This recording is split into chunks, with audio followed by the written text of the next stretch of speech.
everybody, and good morning, good evening, good afternoon. My name is Charlie, November Juliet 7 Victor, and today we are doing a kit build, a buildathon with Rex, Harper, and Steven. So I'm going to turn the time over them. I just want to make sure I welcome everybody in the chat, and I hope you guys really enjoy this. It's a three-part series, but we're going to let Rex go through all the details and walk you through what we're doing here. So I'll turn it over to Rex.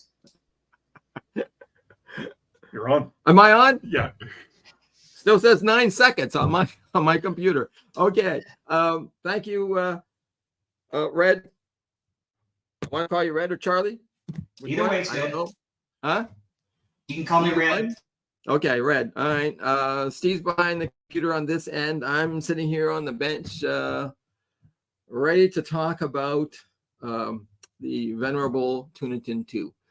We are, of course, hosted on my YouTube channel live, and we're on the Red Summit RF podcast channel. Hopefully, after the event, we'll get both of those streams, or will be saved on the thing, and then we'll go again on Wednesday at what time, Steve?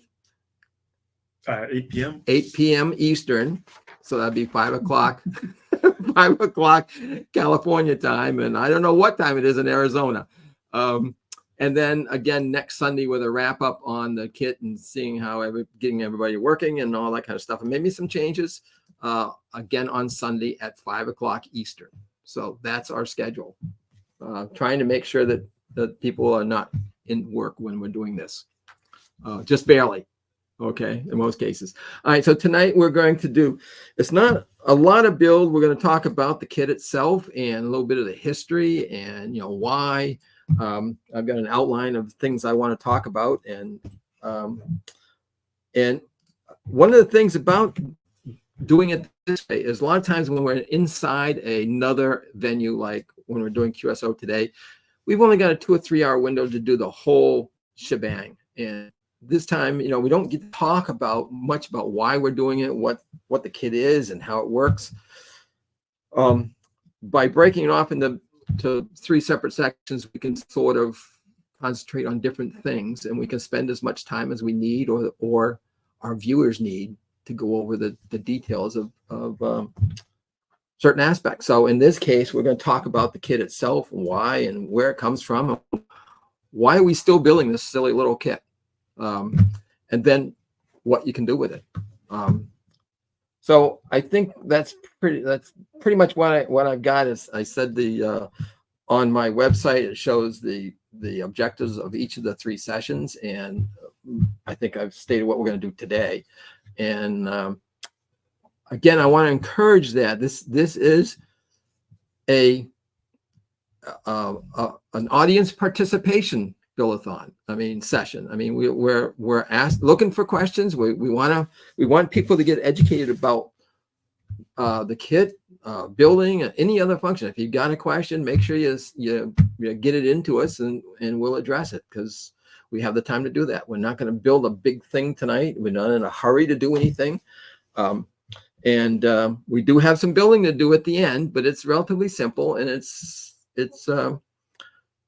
something that it's not imperative that we do it in time, on time, in sync with everybody, as long as you know how to do it. So, and unfortunately, I am remote from my house now. I can't really get much in the way of documentation up on the website. There was a couple of things that we did. I'm going to show them here as we're talking along, and then they'll get posted back to the website tonight. So, if you don't feel as though that you have to build something, you don't have to build anything. You don't have to build a darn thing. Okay. We're here for informational stuff, and you can build it later on as time goes by with the video. Okay. So I think the first thing I want to talk about is first of all, how many people do we have queued in? Just out of curiosity. Do we know? 10 and 20. We got about 20 people. 30. That show of hands of people, people who are not experienced builders. Is there anybody who is a newbie, what we call a newbie? Someone with I want to know how to address my talk. You know, if we're all experienced builders, that's one thing. But if we've got some people who are just starting out, that sort of skews my talk a little bit one way or the other. Yeah, so so there's going to be a delay. Go ahead, Charlie. Sorry. yeah, in the comments, you guys are listening right now. If you could please just post if you are a inexperienced builder, you're not that great, you don't feel like, or you need a little extra help, post in there in the comments so we know. And then, of course, Right. if you are an experienced builder, we'd like to hear from you too. So go ahead. Yeah, And I mean, that. what I'm trying to do is find to gauge how fast I can go and what I need to talk about. Okay, so we got 30 people logged in so far. Okay, which I guess is okay. I mean, I invited people who don't even have a kit. I mean, this is not something where you had to buy something to participate. So we're open. That's why I'm saying I don't really know if we've got any real new people in there. Yeah, we do. So just going back real quick, Rich, not experienced. And then All right. Reed Johnston, I'm not that great. And then a guy named Just Me, I have built some and built this kit a couple of days ago. Errol says some experience. Yeah, you couldn't wait for us. Yeah, he couldn't. Yeah, Jan says he's very experienced. Oz says fairly experienced. He's been waiting for this kit, so he still doesn't have it. And who was that again? Oz, OZ. I'm not quite sure. It's just what his name is on his the moniker. Yeah. Okay. Well, I don't know Oz. He must be a wizard. Okay. Well. All right. Well, one of the things I guess I'll just go slow, and if you've got questions or if you got answers, I don't care. Make sure you feedback to us so we know how to take this. I'm going to start off with a little bit of personal history on me and why I'm into QRP, and I think why a lot of people are into QRP, because you can build something in a quick amount of time without spending a lot of money, and it works, and you get to play with it. I've been a not a full-time engineer because I'm retired now, sort of. But I was an electrical engineer and did a lot of big jobs in my career where you'd work, weeks, months on a project. Sometimes I worked an entire year on a project. And after a while, it gets pretty darn boring, never finishing the job. And when I went home to build something, I liked building small things, short, quick things that I could get done in a night or two. But I wasn't a ham. I wasn't a ham until I almost retired from being an engineer, just so to speak. But still, I mean, when I built something on my bench, it was little projects. But then the projects got bigger and bigger. Like, for instance, when I became a ham, I built a house. Well, so you got building a house during the day. And if you sit down and want to relax, you don't build something huge. You build something small just so that you can, decompress. So the idea about QRP has, that 5-watt limit. I mean, it's not a Goldilocks kind of a thing, but it's just what people settled on years ago. And you can still work the world with 5 watts, but 5 watts is relatively simple. You don't have to have a lot of complicated circuitry to come up with something that produces 5 watts. And there was a lot of people who bought into that. And that was back in the 60s and 70s and 80s. I mean, when this 5-watt business kind of started, and it became sort of a de facto standard. And there's a lot of clubs. And I got into it because I'm out in the sticks. My nearest ham friend is Steve. and he's 20 miles from my house. But and the club is another 30 miles. So, I mean, you got to drive an entire hour just to get to a club meeting. So I tried gathering people in Limerick, and I got one guy. There's 18 hams in town. I got one guy who wanted to actually talk to me. And he was at the time 94 years old. Didn't know anything about QRP, but that's okay. We could talk and have a good time. So, but the thing is, the camaraderie, I think, in QRP is very interesting. I've met some, I've been doing QRP for 25 years. And I met some really, really nice people, some really strong people in the way of building skills, and the knowledge of radio. I mean, I wasn't a radio person at all. I was a computer guy. I spent pretty much my entire career doing mini computer and microcomputer and microcontroller projects for products. I was a product designer. So, I wasn't really into RF at all. In fact, RF was the bane of our existence. We didn't like RF coming into our circuits at all. It was crazy. And we couldn't let our circuits generate RF because the FCC would have a real problem with that. Anyway, so when I semi-retired and started doing this QRP stuff, I had to learn about RF pretty fast. But it's interesting. And QRP, it's not all that complicated. So that's the nice thing. Everything you build that's QRP is a good learning tool because you can follow that circuit. The simplicity of it allows you to create, a knowledge base. The other thing is, I sort of retired at the same time that my wife had our first child, our first and only child. So, and I was building a house at the same time. So there was a lot of things in my life, and I became a ham then. And I didn't have a lot of money to go spend on radios. I got flea market specials, $35 for a transceiver. Okay, I'm in. But the idea of QRP, I mean, it doesn't break anybody's budget, and it's pretty simple, and that's what I like about it.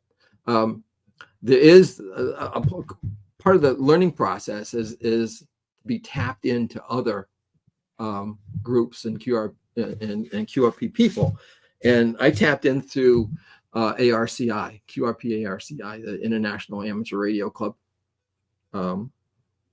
QRP version. They have their little meeting out in Dayton every year, the 4 days in May.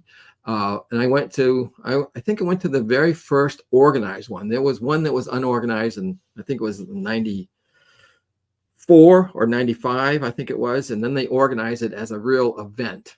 And I remember it was in the Days Inn in Miamisburg, Ohio. And I went out there, I didn't know anybody.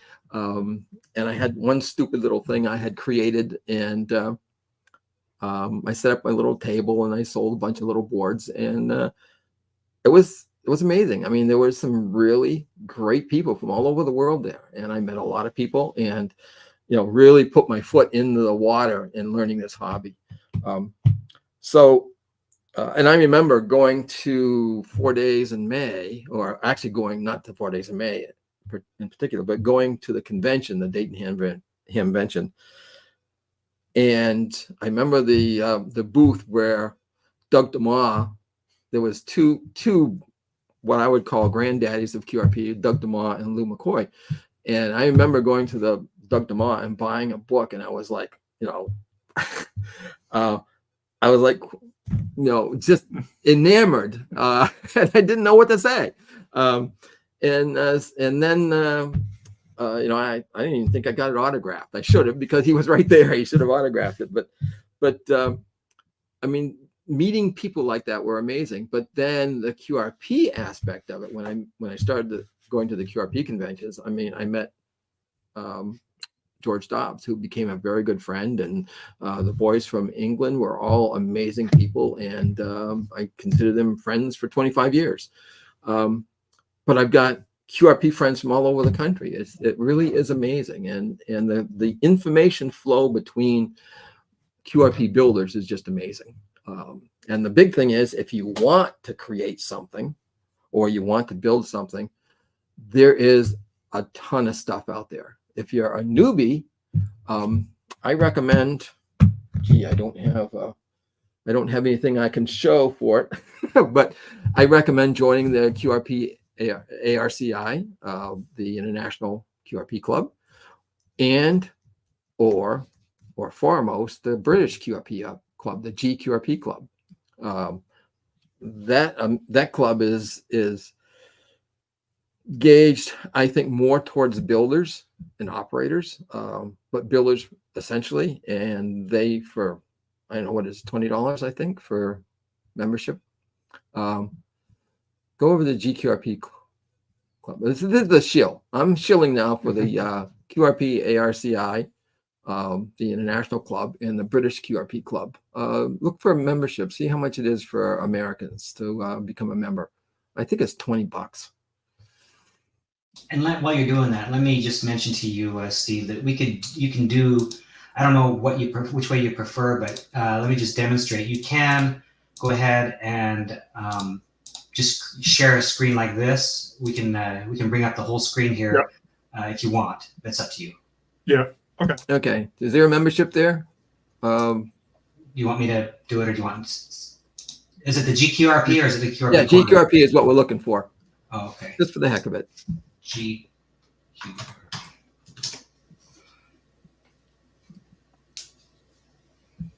I don't know where the membership is. We're taking our time here. This is very important. This is very important because if you're starting out, even if you're experienced, if you're not a member of a club that's getting information coming into your mailbox, you're losing out. You're losing out big time. Okay, so it's up, Rex. Okay, I can't see it. I can see it on my website, but I can't read it because it's so small that my glasses, I can't read at that distance. So on the screen, don't worry. Yeah, okay. United States of America is $20. $20. Okay, $20, and you get 4 magazines, quarterly magazines, and they're just amazingly full of circuits and history and descriptions of how things work and how to make your own stuff. Okay, now I'm into stuff, making your own stuff, big time. But also, one of the things that's a benefit is, okay, if you remember ARRL, if you want to get back issues of the magazine, they sold them on CD, 10 years at a pop. The GQRP Club has something called their Sprat on a stick. You can get a thumb drive with every single magazine for the last 50 years. It's like 200 magazines from time 0 to time last year, and it's $6. It's just, and if you go plumbing into that, you plug that sucker into your computer and you start saying, well, I want to build an antenna, and you go and search for antenna, models and all that kind of stuff, you're going to be lost forever. But the whole point of that is the fact that when you go back to day 0, you go back to the very simple circuits that are easy to understand, easy to build, because that's where everybody started way back. And they still work. And they still work. It's not like the software updates have done away with it or something. It's not like an 80-meter antenna from 1980 won't work today. I mean, it will work. And sometimes those were much simpler days, and they weren't all that complex. I mean, everybody talks about a loop antenna now, and you got, a tuned loop antenna, which everybody's talking about. Everybody loves them. But they're also exceedingly difficult to make and tune, and they're expensive to buy. But you can go back in history, you can find some of the early stuff like that, and you get a Moxon loop or something. You can build that stuff, and it costs nothing. And that's how I got into the hobby. I found that club, and I got the magazine, and said, "Geez, you can build these little circuits that $10, $15 worth of parts. A little bit of time, you can build something." And I started creating tools for allowing people to build these circuits freehand without buying a circuit board and all that kind of jazz. So that's very interesting. In the case of the Tuna Tin 2, that came out in 1976. Let's go back to the schematic, the first, or the built one. That came out in May of 1976. I wasn't even a ham. I missed out on that, but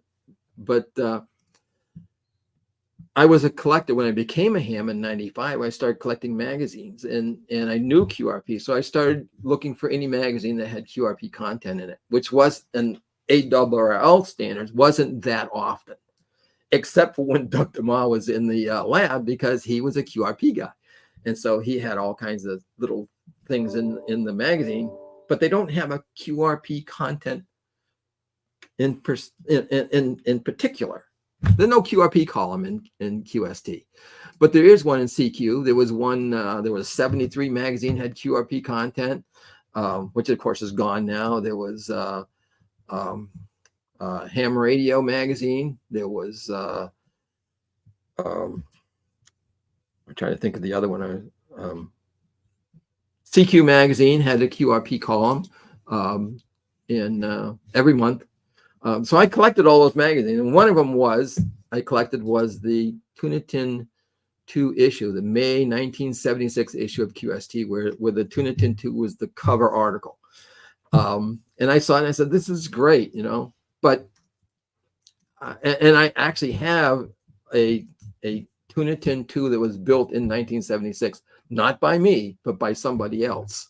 Okay, in a box. It wasn't in a tuna can. It was in a rectangular box.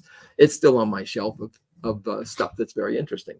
But anyway, I was not into the Tuna Tin 2. I was into all kinds of other things, and mostly scratch building stuff until I guess it was about 2001 that I was standing at 4 Days in May in the hallway, and the current guy who was kitting the Tuna Tin 2 NorCal version, well, there's an original up there, isn't there? Okay, I'm looking at the pictures that Steve is scanning up there. I can't quite see some of them, but there it looks like an original one up there on the left. Anyway, wait, what's that? Oh, I was standing in the hallway of the 4 Days of May hotel when Jay Bromley, who was kitting the Tuna Tin 2 NorCal version, which was a revamped version of the Tuna Tin 2, he said, "I'm sick and tired of kitting this thing, and I'll give it back to Doug Hendricks, which had designed had the design done for NorCal." And I was standing right there, and I was doing, at the time, I was creating something called LobsterCon, which was a camping weekend. And I said, well, I wouldn't mind kitting the Tuna Tin 2 and use the funds to help offset LobsterCon. And so all of a sudden, the Tuna Tin 2 NorCal version ended up in my lap. And I was kitting them for a couple of years. But I had always had this inkling in the back of my head about doing something a little bit different. And I had always been something of a fan of the sardine sender, which was I believe an 80-meter transmitter, because I grew up on the ocean and I had a collection of sardine cans that washed up on the beach that were empty. So I always thought about, well, I had all these cans, but if I could put the parts inside the can, that would be pretty cool. And I worked on that for years, trying to come up with a way of creating the sardine sender in a sardine can from Maine. And I finally figured out how to do that. But by that time, I now was kitting the Tuna Tin 2, and it became a lot easier to create the Tuna Tin 2 in a can, because the guy who had all the canning machines in the world that were surplus in the state of Maine, he would not sell me a sardine canning machine, because he wanted to sell them for like $15,000, and they weighed about 3 tons.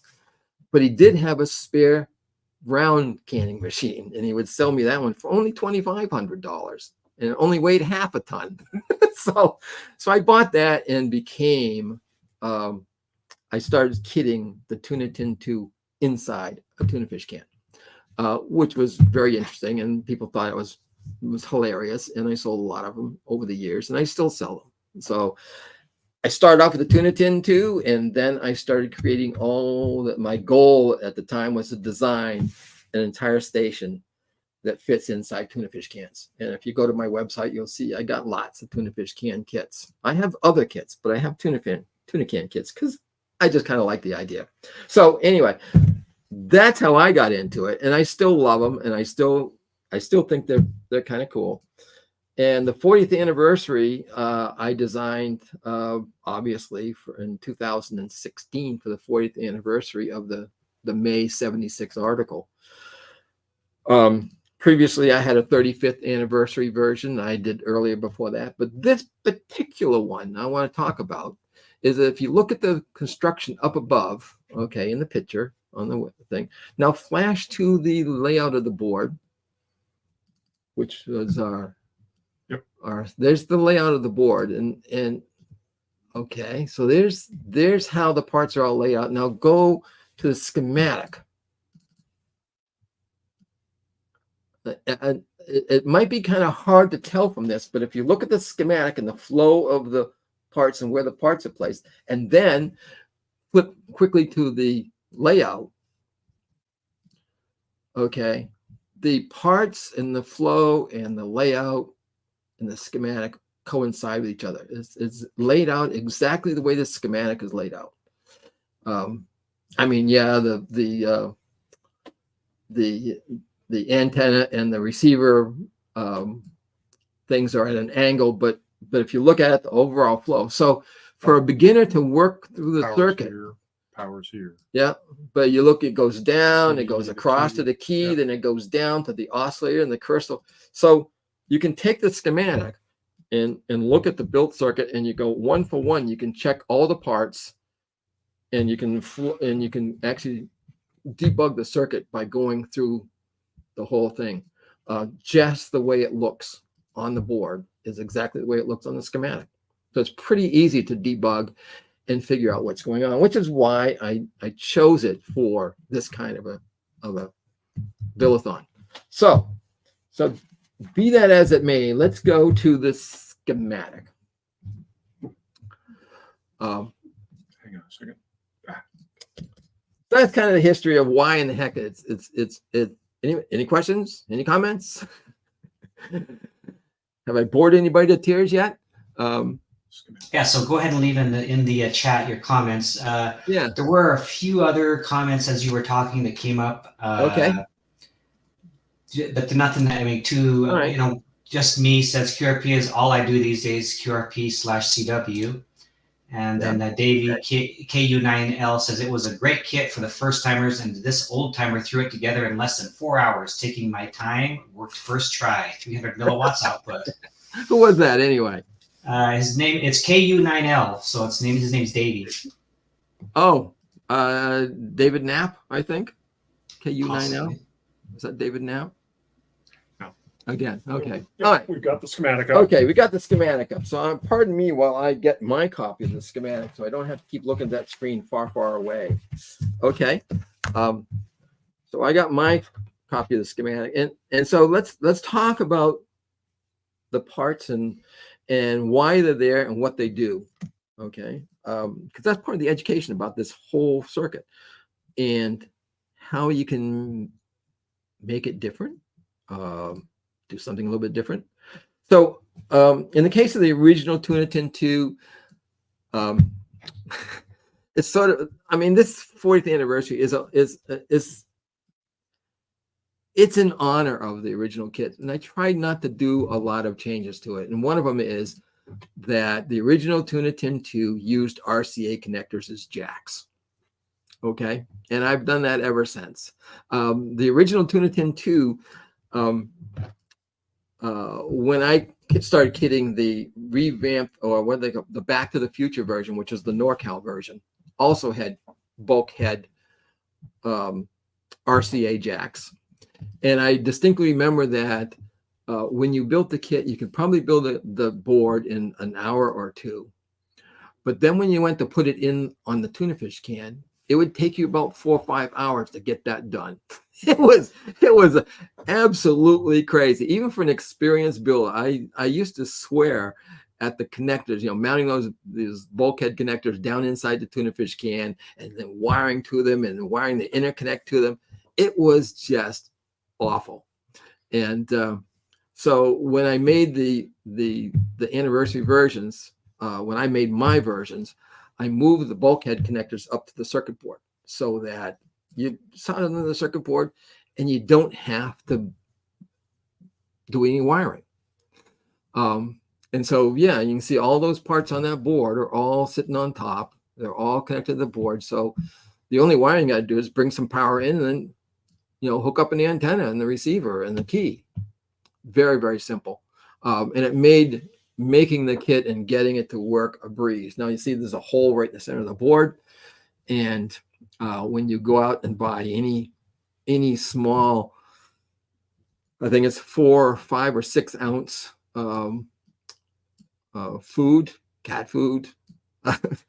I don't like cat food because it stinks when you can never clean the can out, but pineapple cans work really nice. Dole pineapple cans, a little bit taller, nice and rugged, but all you got to do to mount this thing on the tuna can is to drill a hole in the bottom of the can and use the stove bolt to pinch the board on top. If you have the pull-out lid, the Ethiopian lid, because it leaves a little ridge around, a little ring around the top, and the board sits on there very nicely.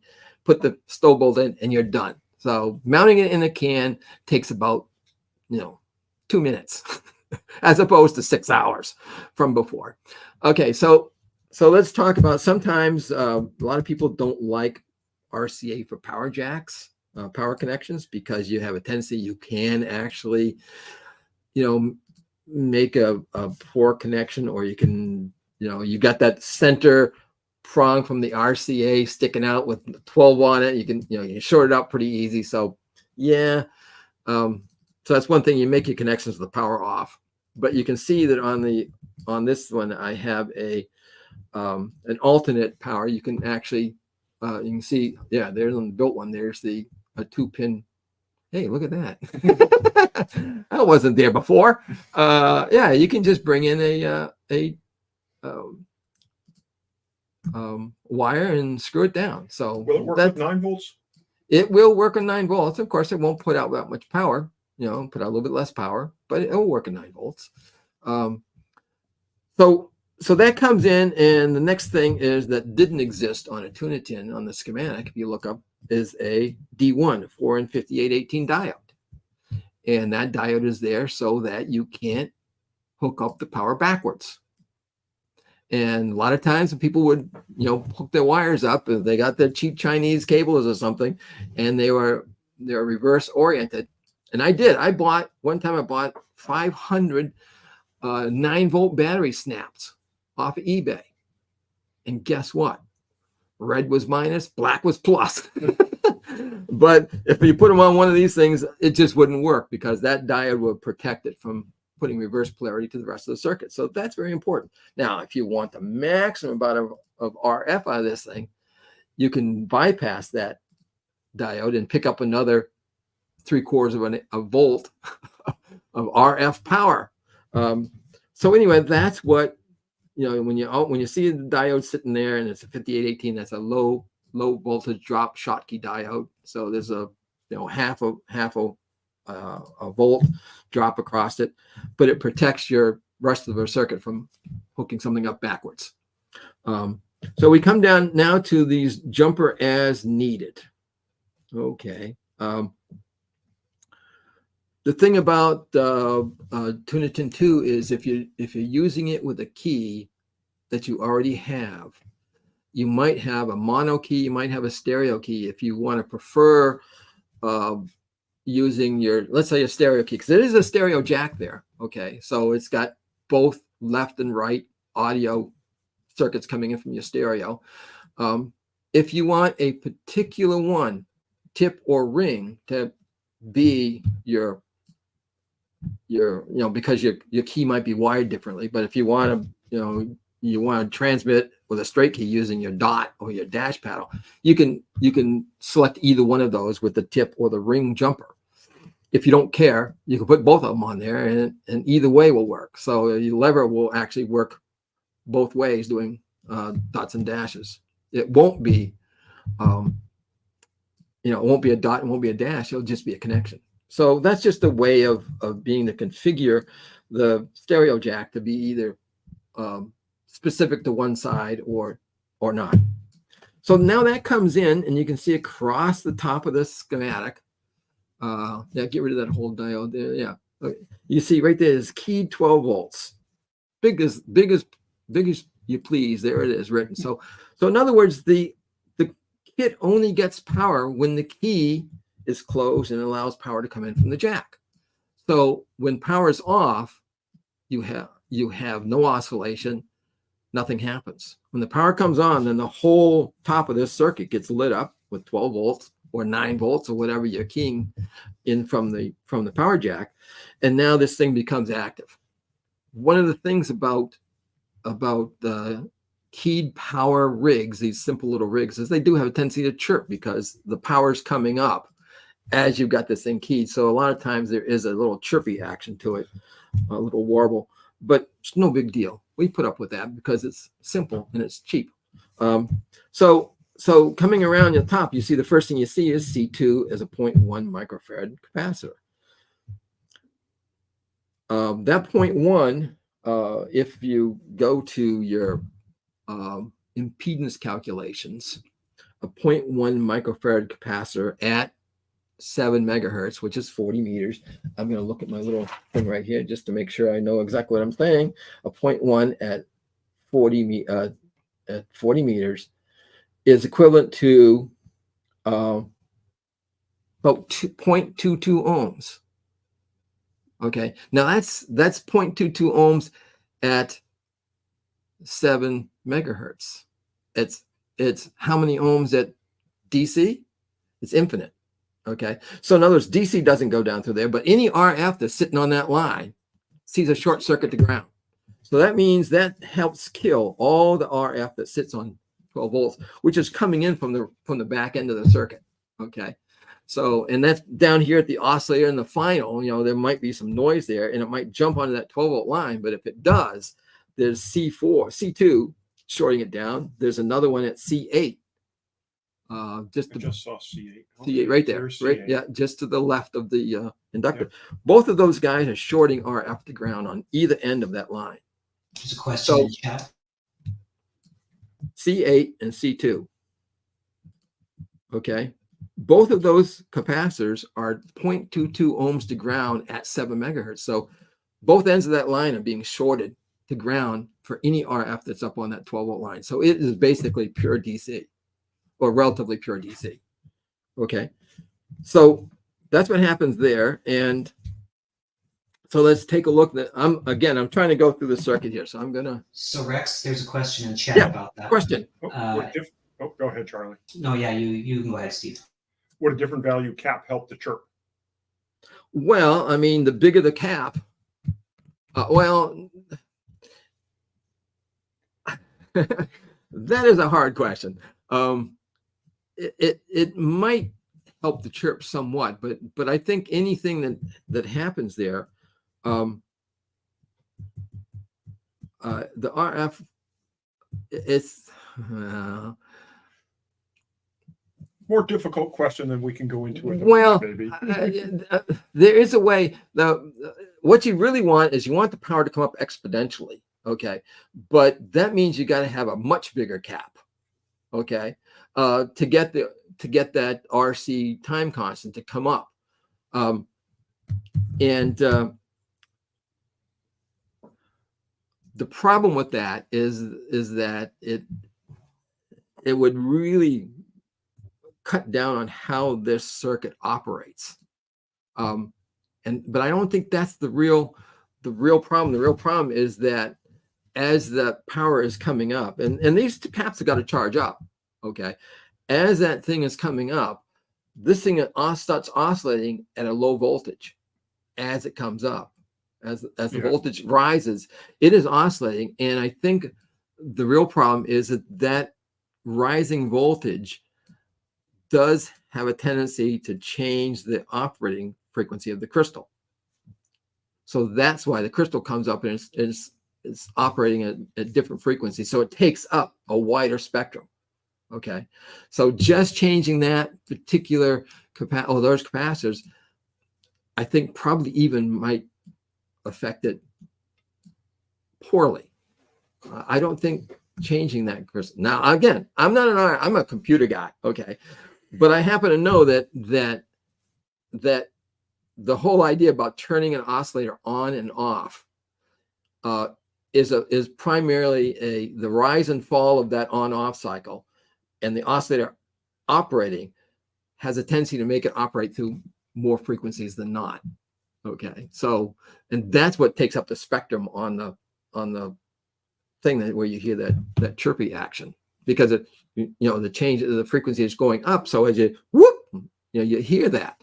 And what you're trying to do is you're trying to cut it off after. I think the problem is it should be down at the final that you cut that thing down, not at the power. Okay. Because what you try to do is you try to change the keying envelope more than you're changing the power. So change the overhead to show what you're looking at. Don't move it around. Okay, I'm sorry. Okay. But if you point at it, folks on the stream, let me know if that's better or if I should switch back to the other view that I had a minute ago. This might look a little fuzzier. That's why I say that.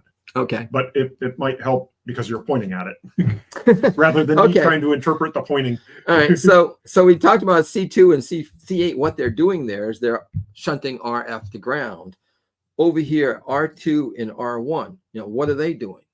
And if you look at them, obviously they're going from 12 volts to ground. So that's a voltage divider.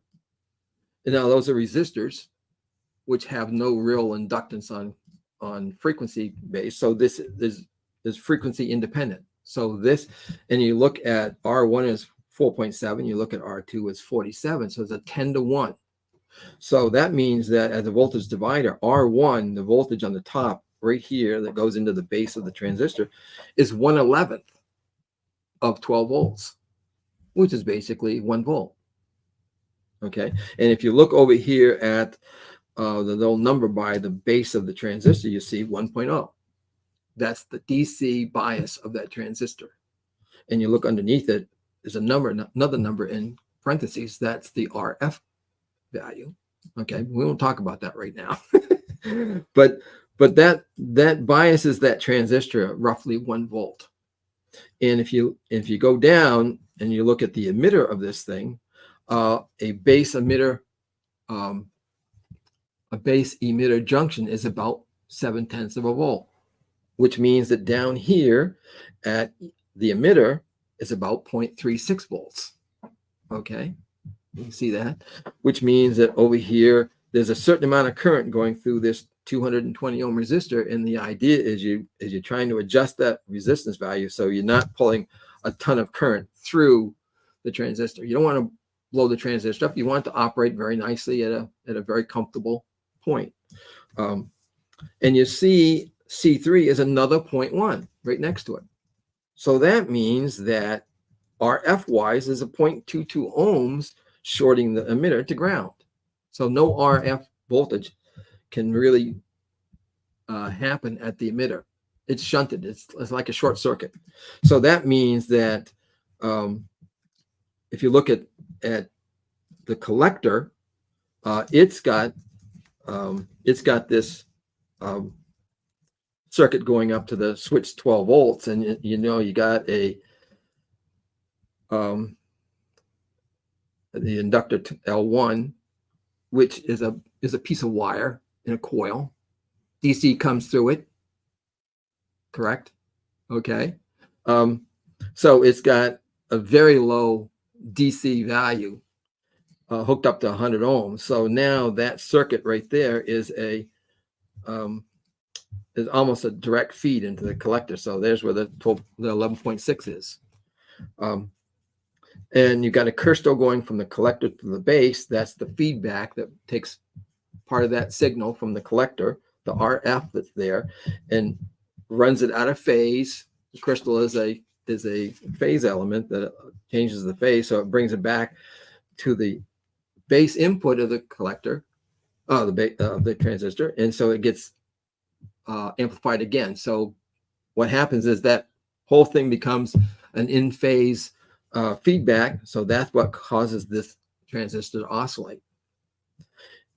And if you look at the little voltages on the output of the collector, that's what these little numbers are here. You'll see that the DC value of that collector, because it's a pretty short circuit through L1 and 100 ohms to 12 volts. It's pretty close to the switch voltage, but the 4.0 volts underneath it, that's the RF that's being generated. That's an RF waveform that's sitting there at that collector. And you can feed that through C6 into another voltage divider. And that is a DC voltage divider setting the bias point at the final transistor. And you look at it, says that's at 1.2 volts. And you can look at 8.2 and 1K. So you got 1K over 9. So it's 1/9 of 12 volts. So it's 1.2. So you brought it up a little bit from the first one. Okay. But you've got a pretty good RF waveform coming over here into the base of that guy to amplify. This one wants a little bit more current, a little bit more room to operate. So the collector again has got a 10 microhenry. 10 microhenry. Yep. Okay, which is 10 microhenries at 7 megahertz. That's roughly a 440 ohm impedance Yeah. at 7 megahertz. So that is on the 12 volt side. So it's basically dropping 400 ohms right there. So that drops the voltage down to give you 11.7 and enough room to generate your RF signal. And that, of course, is coupled again by a 0.1, which is a short circuit at 7 megahertz going out to your low pass filter. And now this, we're not going to go into that because that's a whole can of worms doing low pass filters. But most of these low pass filters, you can look in a book of tables and find the values of any low pass filter you want to build. Yeah, you just look up and say, okay, use these. Okay, use these values. These were optimized. Chuck Carpenter did all the optimization on this thing to give this the maximum amount of oomph out, and that's a technical term, oomph. Okay, to get as much power out of that as you possibly can, and also to match the impedance as best you can as the output impedance of this transistor. Down here on the emitter, you can see there's a 56 ohm, so it's running a lot hotter than the 220 ohms over here. So this allows more current to go through here because of less resistance, which gives this thing more power out. And of course, then that finally goes out to a switch to go out either to your antenna or to your receiver. Now, when the switch is on the receive mode, the antenna comes in, nothing from this guy comes out, and it goes right back to the receiver. So the antenna goes to the receiver when it's on receive. When it's on transmit, the output of this goes to the antenna, and the receiver gets nothing. And I mean, you can't get too much simpler than that, except for maybe a 1 transistor transmitter. So that's all there is to building this thing. Now, historically, this was the Tuna Tin 2, but I'm going to take this away, and I'm going to bring out another schematic. This is the first one I started kidding. I started kidding the original 40-meter version of the NorCal, which, well, okay, hold on a second. Okay, I'm looking this way or that way. There you go. That way. Yep. Okay. The original Tuna Tin 2 was by Doug DeMaw. The NorCal version was done by Doug Hendricks and Dave Meacham, I believe. And then when I got my, whoa, hold on. Okay. Oh, I turned it the wrong way. You turned it the wrong way. There it is. Okay. There you go. Okay. Good. We just lost our close-up camera. It's okay. We don't need it yet. Pardon the fumbling here. Okay. So I'm making that so people don't get cockeyed. There you go. I'm looking at it now. Okay. So this is when I started kidding these things, when I stopped kidding the NorCal version and came up with my own version inside a tuna fish can. This one is not online though. This schematic is not online. Yeah. Okay. I stopped making these a while back. But I probably should put this in, and I will. I'll add this to the data for it. So in case you're interested, Okay. because when I started kitting them inside tuna fish cans, I didn't want to stay on 40. I thought, well, let's go other places. So we this is Chuck Carpenter and I. We tuned that circuit. And this one's coming across a little bit fuzzy. Yeah, it's a little fuzzy because it's a poor copy of the schematic. But what we have is we have bands 80, 40, 30, and 20. And so I kitted these things with different parts so that you could actually take the Tuna Tin tube and put it on 20 meters. And I mean, it's cool. And you see the big thing you change in the frequency table, which you can't see because it's too damn fuzzy. Okay, sorry about that. I'll put this online so you can see it when I get home. But C2, in this case, C2 is... And you can't, somebody asked if you can install the switch backwards. The switch backwards? No, not that one, because that's a single pole double throw. Yeah, that's what I was going to say. Yeah. Yeah. So it shouldn't matter which way you put it in. No, it's marked on the board which way you throw it. Yep. Okay, but it doesn't matter which way it is installed. Okay, but over here, this C4 is 100 picofarad right here on the 40th anniversary. Well, that is the same as this C2 right here. Okay, and if you notice that over here, if you change C2 from 220 to 100, there's the 100, which is the same as on the 40th anniversary, to 68 to 47. That changes the amount of signal going this way. Okay, and that's frequency dependent because you're trying to keep that level pretty much the same over the course of the bands. So by changing that value, it because it's again frequency dependent, it basically keeps the same impedance going to the output transistor. Is that same 12 volt keyed? No. Yes, it is. Well, see, here's the keying circuit. Okay, this is the 2 tin tuners with a third transistor over here is the keying transistor, and that basically keys. There's the 12 up to the switch. I'm sorry, this is switch 12 volts right here. Yeah. Okay. And so, but what happens is this is the signal line going over to the final, and that C2, by changing that value, you create about the same amount of signal going to the right. Based on the band. So you can go from 220 to 100 to 68 to 47.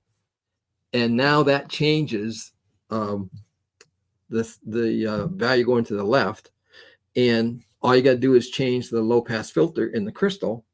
And you can see here's the low pass crystal values for 80, 40, 30, 20 for this particular setup. Okay. And that's it. So you can actually move this circuit pretty simply. You can move it to, if you happen to like 20 meters instead, by changing that value down to 47 picofarad and putting in a 20 meter crystal, you can get 20 meter out. But of course, you got to change the low pass filter. I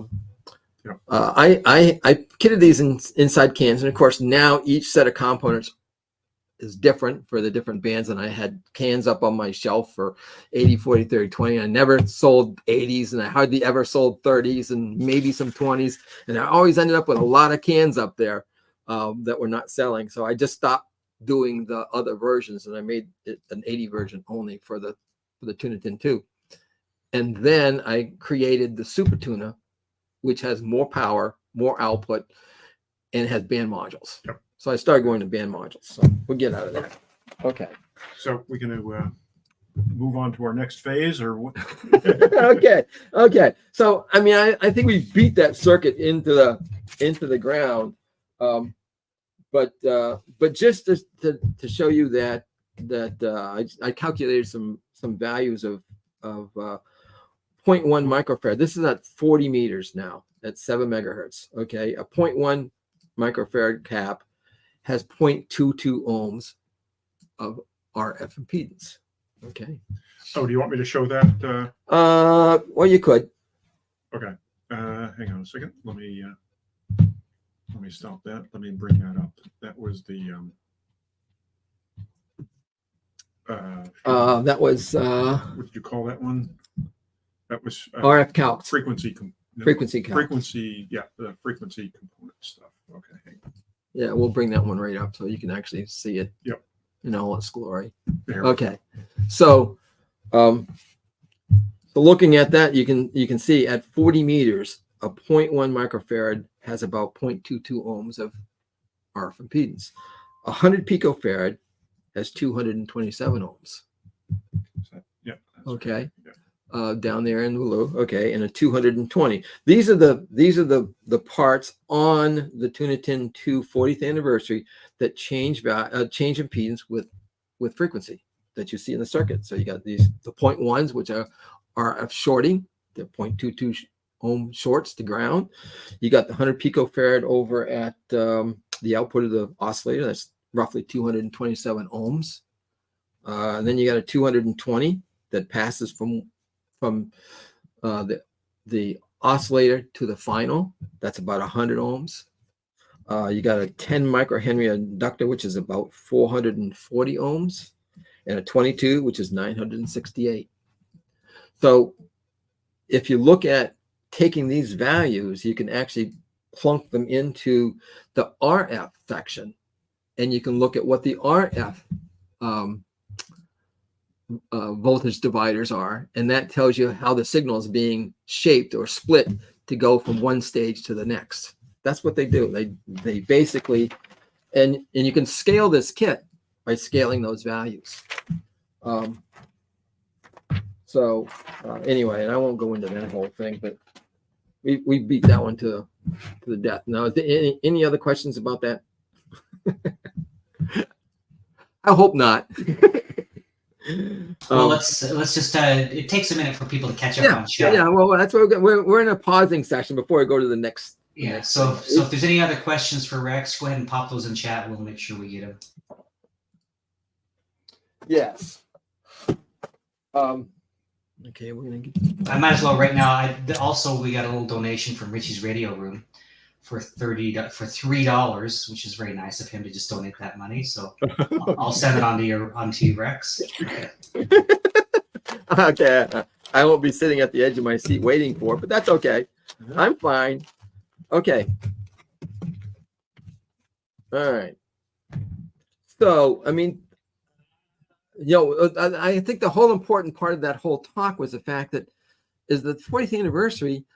I specifically kitted at 40 meters, but it's pretty simple to change a couple of values, and you can put it anywhere you want it if you understand how to do the scaling. And I'll put those scaling documents up, so I'll show you what it takes to move that to other bands. Because that was the one nice thing about the Tuna Tin. It was so generic that it was easy to move to other places. You didn't have to, it wasn't something you had to figure out how to change a whole bunch of stuff to get it from 80 to 40 to 30 to 20, which is why I stumbled upon it and I really liked it. So Rex, what do most people build then, do you think? I mean, most of the time I'm seeing for all my kits, I see either 40 or 20. Yeah. I don't see much 80 meter action, and I don't see much 30 meter action. Although 30 meters is a nice little place where, your 5-watt signal is kind of, even with, what is it, max on that is 100? Is it max on 30 meter 100 or 200? I don't remember. Yeah, I don't remember either. Yeah, it's relatively small, so your 5-watt pipsqueak signal doesn't get overrun by kilowatt stations. I know that, and there's no contesting, so that's another aspect of 30 meters. So I sell some, but again, this one I pretty much stuck at 40 meters, and that's it. So, all right, so now we can go to how to build this thing. Now, somebody just commented it took him, he went slow and dedicated, and he built it in 4 hours. So it shouldn't take you any longer than that for sure. So I am going to, this is the kit as the 40th anniversary is. So there it all is. And I'll tell you some experiences about when I do Buildathons. And I see guys at a Buildathon and have a whole bunch of parts like that. But wait a minute. I mean, Yep. There they go. No, up, not down. Up. There. Okay. So they will drop all the parts out of the kit like that. And they got a board. Okay. And then they'll start building. And How they start building, I don't know. Okay, because everybody's got their own little technique. So they could either be the time delay here, I guess. I'm looking at okay, all right. Got a time delay from when I'm looking at the wrong camera. So what they'll do is they'll start building this kit, and they'll scrounge around and say, okay, I'm gonna 1 in 58, 18 diode. And they go like this, and they hunt and peck around until they find it. And I'll tell you right now, that will take you 5, 6, 8, 10. I don't know. It'll take you a lot longer to build this kit when you don't sit there and organize your parts. And because the first time okay, there it is. I've got this thing, and I'm gonna work it. I'm gonna put it in. I'm gonna solder it up, and then they have to find the next thing, and they got to sort through all these parts again, and that's just plain crazy. I mean, I don't like to waste time. I like if I'm gonna build this thing, I want to build it, and I want to play with it. So the first thing you really should do is organize your parts. And that just means, I mean, the first thing you do is you can put stuff that's easily recognizable, that you don't have to worry about sorting. I mean, hey, there's only one crystal in there, and there's 3 RCA jacks. You can put all that stuff aside because you don't need to worry about the values or anything. You just pick it up because it's in a pile. Okay. Now you got this sort of part. So then what you can do is you can pull out the stuff you recognize. There's a transistor, and there's another transistor. And there's only 2 transistors in this circuit, and they're both 2222, so you can put them aside. And there's another green guy. A lot of chokes have got. Put those up by that transistor so we can see them. Okay, I'm off the screen. Yeah. Whoops! I just trampled over my transistors. Okay, all right. Okay, and there's I'm all to keep you on the screen. Yeah, he's working to keep me on the screen, and you're working to get off with my goggles on. It's hard for me to keep focused on what I'm doing and looking at the screen to make sure I haven't wandered off. So what you can do is you can take and look at various values, various parts, and you can pull them apart very quickly. So here's another capacitor. Here's another capacitor. Another capacitor. There's 2. Another one. Oh, those are going off the edge. Oh, they're going off the edge. Yeah, I can. There we go. Maybe am I going too high up? Nope, you're just going off the edge. We're zoomed in pretty far here. All right, we're zoomed in pretty. I'll have to make this close-up shot. I'll have to make this tighter. Okay, here's another capacitor over there. Okay, and then we got the diode. Okay, this might not be a real close-up shot then. So there is. I've taken that thing and I've pulled it all apart, so at least I know where everything is. And now we weren't designed to build this thing today. Okay. I'm just trying to show you how, when you go to build it, you can make your life much easier. And so the first thing you do is let's take these capacitors, and I look at this thing, and I'm going to go look at this side, and it says, guess what? I cannot read that. So it's always handy to have. I'm 70, going to be 74 shortly. And I don't read those little teeny numbers as well as I used to, but I can see that says K5K. What the hell's that? K5K is written on there. Well, if you turn it over and you look at it, it says 104. K5K is the description of voltage. The 5 stands for 50 volts. K is the temperature, and another K is, it's basically precision, temperature, voltage, and whatever. So that's the 104 K5K. So I'm going to take those, and there's supposed to be 1, 2, 3, 4, 5, there's 6 of them. Okay. So I can take those and I can write it down. I can write it right on there. Slide it over a little to the middle. Okay. All right. Well, you could have done it on the paper. I could have done it on the paper? Yep. Okay. I think I got the paper on. I'm going to put the board out of the way. Go. Perfect. So I'm going to write right on here the 104. Okay. And 0.1. And then I'll take another one here and I'll flip it over and I'll get my little magnifying glass out. 221.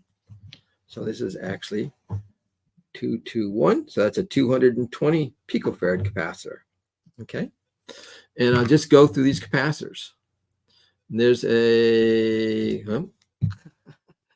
magnifying glass, the Yeah. 101. Richie's radio room says the thing that we'll get to soon is build the smallest components or the shortest components. We're gonna get we're there. gonna get there. Who is this? Rich? Richie's radio room. Richie's radio room. Okay. His name's Zippy. Zippy? Zippy. Yeah, he's very. He has a lot of knowledge about electronics. And, Yes, build the short stuff first. Okay. This one here is a 560. So this is a 560. Now, when you're looking at those numbers, you can say, oh, that's 56 picofarad. There's 100 picofarad. There's 220. 220 happens to be, I'm sorry, that's a 221. But I put 200 on there. 221, and then I put 200, which is confusing because it's actually a 220 picofarad capacitor, but it reads 221 on the thing. So again, here is a 681. So 681. Okay, and 121. I'm not doing any, again, I'm not looking for a part. I'm picking up a part and reading it, and 101. Oh, 391. 391. So I have now, have I sorted and tried to search for anything? No, I just pick up a part, read the value. This is a 22 microfarad. So there are my caps. Let me just mention real quick to you, Rex. Yeah. Guy by the name of Charlie Dawson. You may know him. He says, Rex is a great guy. We go to his LobsterCon ham camp. Charlie Dawson? Yes. The entertainer? It looks like he's got a guitar in his hand. Where in the hell have you been? He says he loves your camp gathering each summer in Maine, and why hasn't he been for a couple of years? I've been worried about him. I don't know. You'll have to put his update in the chat, maybe. Charlie, send me an email, would you? Why? I mean, this year's the 25th anniversary. This is the 25th year I put on that party. Why? You got to be there, man. You won't get the T-shirt if you don't go. You won't get the T-shirt, or you won't have access to a T-shirt. You don't get one when you go because you got to pay for it. But just because of you, Charlie, not because of you, but I have reserved the the performance stage out at the front area. So I don't know what to do with it yet, but I've got it. Pressure's on, Charlie. Pressure's on. Charlie, you got to be there. Okay. All right. So we got the capacitors done. And so likewise, you can do the same thing for the resistors. Now I must admit, you should be able to read your resistor values if you're building kits. I've seen so many people who still have to put a resistor in a volt ohm meter to read it. Now I must admit, yeah, there's actually a comment there on that one too, yeah. Rex. Just Me says you might pass on to people who have trouble seeing color like me that you can use an ohm meter. Well, the colors are not that great anymore. That's what I was just starting to say. Yeah. Now exactly. here is let me have an overhead shot. Overhead shot. That is the overhead. Oh, shot. that is overhead shot. Oh my God. So here is a box of various meters. Now you can see how dusty they are because I don't particularly use them because my eyes are still good. But there's a resistor, capacitor, value. You turn it on, you put a part in there, and it will tell you what it is. There's another one just like it. Here's a RC meter. I hardly ever use that anymore. Another one. This is one of the first ones that came out, the Peak. And you take your three little things and you can tell exactly what a part is. So yeah, if you have problems seeing the colors because you've got color problems, or that they've just printed them so or small, or that brown and orange and red all start looking the same because they're crappy resistors. Yeah. Then you got to worry about it. Earl Stratman says, "Too bad about resistors. Red, green, colorblind." Then you have to check them. Okay. But one more comment here, real quick. Okay. And that's Rich Rockman. I am dazed and confused because I opened my bag of parts for the first time along with you, and I have a lot less parts. Also, I'm not seeing any numbers with my magnifying glass. I'm inexperienced. That's what I say. Well, Rich, that's not good. No, that's definitely not good. I should have known about that. The numbers are sometimes very, very faded. Yes. And even with a magnifying glass, it's like hard to read sometimes. Well, I tell you, certainly send me take a picture of what you've got for parts. Yeah. A nice close-up picture of it and send it to me, and I will get parts out. We're not building this kit tonight. Okay, we're building it on Wednesday. There's still a chance I can get you parts by Wednesday. But if not, we certainly will get you parts. And there is a bill of materials online, right? Right. You've got there on the site the bill of materials. Right. You should be able to actually, coordinate exactly what you've got. Now, I did put there's 3 batches of kits in there because there's the stuff for the 3 little test pieces of test stuff. Those came in separate bags. So there should be 3 bags inside the big bag. And if you didn't get that, we got a problem. Okay. Now, I didn't kit these myself. I paid someone to kit them up, and she was very good. And I got a big box of them, and I randomly sampled them, and they all look good to me. So I do have 2 people, I think, commented they didn't get this strip right here of capacitors. But you should be able to at least go through and separate out the resistors, capacitors, and add up how many of each. Yeah, and in fact, on the bill of materials, it actually shows you how many of each type of thing is in there. So and the colors. Okay, so I'm going to do this is the 220 ohm. So I'm going to go do these. Now, here's the problem with capacitors. Are nice because they got this little horseshoe shape and they stay put. In essence, if you don't move around, but resistors will roll all over the place. So the first thing you want to do is, in the case of the Tuna Tin 2 40th anniversary, you notice all resistors are at 4/10 of an inch. So the first thing you can do is take your lead bender, if you've got one, and bend them.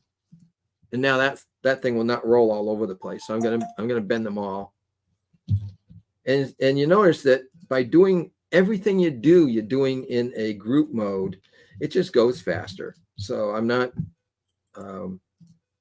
just bending these off, and it might take you, 10 minutes to prep. A little bit further up. Okay. Well, all right. So okay. there I'm bending these guys, and I'm putting them in a pile down below because I'm not even looking at them now. I'm just bending. I'm a bending fool. Okay. So now I've got them all bent. And there's the first one I bent was a 220, and I can see this one is a brown, black, brown. So this is 100. Now here's the other thing. And we talked about that before. The green ones are the inductors, right? Yes, the green, the ones that have got green bodies are inductors. Yep. You can get. No, I don't think you can get resistors with green bodies. I'm not aware of any resistors with green bodies. Here's something now. If you got color blindness, that green, that's a green, blue, Purple. black. Green, blue, black. Okay. Now, if you can't see green, well, you got a problem because I don't know what green looks like to someone who can't read green. Does it look like black? I don't know. But if you've got a problem with reading them, then you got a 56 ohm 5. This green blue is 56. Okay, so that's a 56 ohm resistor. If that thing looks weird and you can't look it on your list, then if you look at your bill of materials, you got a 56, which you're gonna have problems with. Okay, this one is gray, red, red. So this is 8.2K. This is yellow, violet, orange. That's 47K. You can actually see those over the video, Charlie. So here's a yellow. Yeah, I can. There's a yellow, violet, red, which is 4.7K. I was worried it wasn't coming through good enough. I guess and this one is a brown, black, red, which is 1K. Okay. And how many resistors am I supposed to have?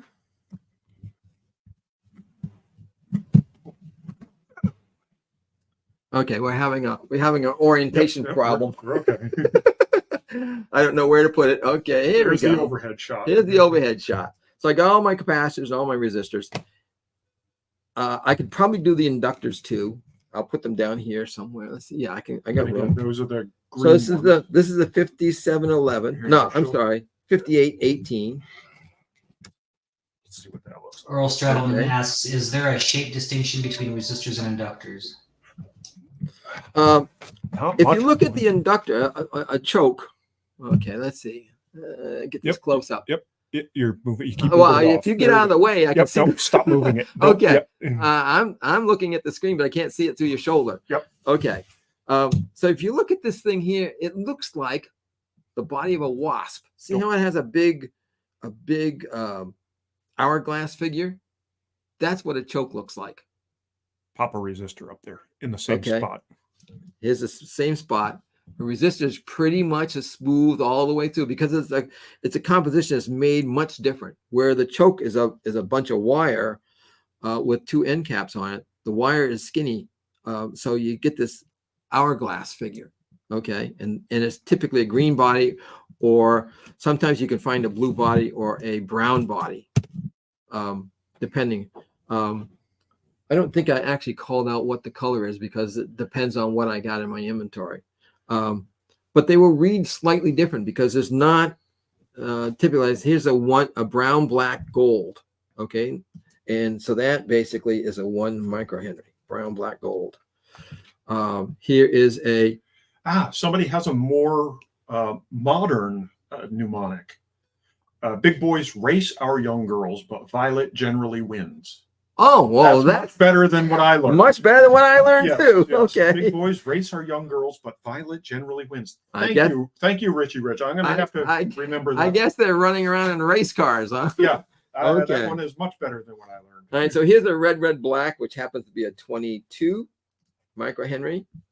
And now I'm going to bend these, and I do believe they're all at 0.4 also. Yes. So I'll run this. So one thing that I do that you probably do too, but you just haven't here, is I'll tape scotch tape these so that they don't move out of place. Well, generally what I do is I have a little pick. Okay. Where's my You want the close-up camera? There it's right there. You're way closer. Whoa, right there. I have a little pick. And what I do is on my paper, I'll usually have a piece of black static foam behind it. Okay. Gotcha. Yeah. And I'll just poke 2 little holes in there, and I'll stick it right through into the black static foam, and it stands up right next to it and won't move, and I can move it from house to house. And I suppose if you have a flower arranger in your house, you could make off with some of that green foam stuff. Yeah, that green foam stuff doesn't stick very nicely with parts. You have a tendency to bend leads on that. Yeah. Okay, so here's your 2 1 microhenry, and I got 1 inductor left. I'm going to cut the little pieces of tape off of it. One L. Not sure how to pronounce that. Said he or she got a Harbor Freight multimeter. Unfortunately, it seems the free multimeters I've gotten from Harbor Freight tend to have very bad probes. Yes, but you can usually get those free. The multimeters from. Well, I haven't seen good free coupons from them for a long time. Yeah, but they do every once in a while have them free, and the multimeter itself is fine. So, that's one right there. Except mine, the probes keep breaking. Give me the top one. Yeah. Yeah. But because they are free, I use this small aside story. I used to have for 2 years. I took my daughter into town every Thursday night for chorus, and the rehearsal was 2 hours long. And rather than stay hanging around the building, I'd take off, and 5 minutes later, I'd be at Harbor Freight. And I was the man who I knew every flyer every coupon that came out. And when they had a free multimeter, I was over there picking up the multimeter. One year I did a Buildathon at Dayton, and everybody who participated in the Buildathon got a free Harbor Freight meter to read their resistor values. I think I gave away like 50 meters that year. Here's another little. This is another little one I got as a. I got this one as a freebie when I ordered like $50 worth of stuff from some company. I don't know what it is. It could have been Electronic Gold Mine or Marlon P. Jones. And here's one I got from. This is my #1 meter. It's a really nice meter, and I've been using this for years. I got this when I ordered. I think this is a $50 meter, and I ordered $100 worth of stuff from a company, and I got this meter for free. And it's been a good meter all these years. So yeah, if you need a meter, everybody should have a meter, and it should be a decent meter, not a Harbor Freight. I throw Harbor Freights in the slide pant pocket of my car because if they break, I don't care. I would not do that with a good meter. So Ed says he has 2 oblong pieces taped together. He thinks they are identical and contain a gold and silver band. Are they inductors or chokes? If they're taped together, then the chokes are taped together. Okay. They were, right? Didn't Right they come there. in Gold and silver, but that's on one end. Flip it over and look at it, and it's brown black. Gold, silver. Let's see. Which one am I looking at? There it is, right there. Yeah, I think I cut those off the tape. You might be just looking at it the wrong way around. Yeah. Flip it over. If I'm looking at it this way, I see silver, gold, black, brown. If I turn it over right there, I got brown, black, gold, silver. And if I remember, when you took that apart, those 2 chokes were on. They were, tape. Those are 1 microhenries. Yeah. Okay. Okay. And that's why there's 2 of them. That's in the low pass filter. Yeah. Okay. So the point is, I didn't search for any parts. I picked up parts, took the value, wrote it down, put it in a spot on my little kitting sorting sheet. And so now I've got, I'll just add the 2 transistors. I've got everything I need to build this kit. All organized, all pretty much staying put. Now, I wouldn't do this, 2 days before I build it. I'd do this, when I'm going to build it. Because I have to transport this home now because I'm not going to build it tonight. But the idea is now when I go to build this, okay, I can either go buy the part and immediately pick it up or take the part and find exactly where it goes. It's quicker to go by the board and pick up the part because the parts are identified. So in this case, the way I always build a kit, is I start with the things that are closest to the board. And that's what the recommendation was from who? Rich's Radio Room. Rich's Radio Room. Yes, Rich. You got it. You build the shortest things on the board, which typically means resistors. Then you put inductors down. Then you might put capacitors. And then you go with taller because as you take the iron in, you don't want things to get in your way. So you build all the low buildings first. Then you take the high rises last because, you got to go through the canyons of, imagine trying to put a, 1 garage apartment in a whole row of 50-story buildings. It's not very good. So what I do is, again, by sorting these parts once, writing them down, getting the values, I can now go and do the circuit. And I don't care if it's a resistor, a choke, or a diode. If it's flat, I can just pick it up. Well, I forgot to take my Schottky diode and bend that. And you're doing all that off camera. I'm doing it all off camera. I am so sorry. Okay, now it's there. Bent like it's supposed to be. So I can start and go all the way down the circuit and just pick up the flat stuff, knowing that I'm going to do is a diode, a choke, or a resistor. And I can, I have it. I know exactly what it is. And I say, 5818. I pick it up and I put it in. Oh, hang on. Let's do that on the close-up camera. Okay. I put it in. Wait. Work it down. And spread the parts out, leads out a little bit, and there it is. That's ready to go. Now, I could set this down and solder it and cut the leads off and do another one. Okay, that's slow. So the idea is do another one. Now, you could do one right next to it, which I don't recommend.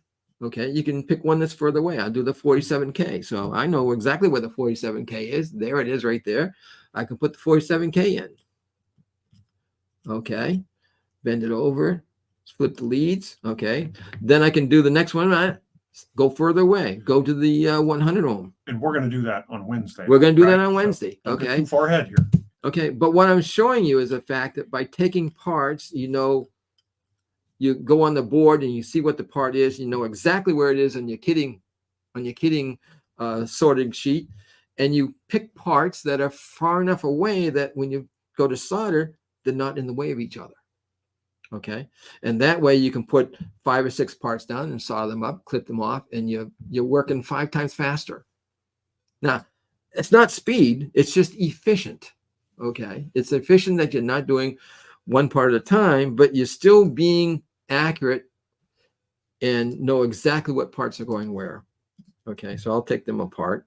I'll put this 100 back where the 100 goes. I'll put this 4.47K. I'll put this thing back where the... And that's where we'll pick up with your parts sorted like this. Yeah, I'll take the same sheet, and on Wednesday, we'll build it. Scotch tape for you, or we can put it somewhere. No, I'll have something else. Okay. Now, here's the other thing.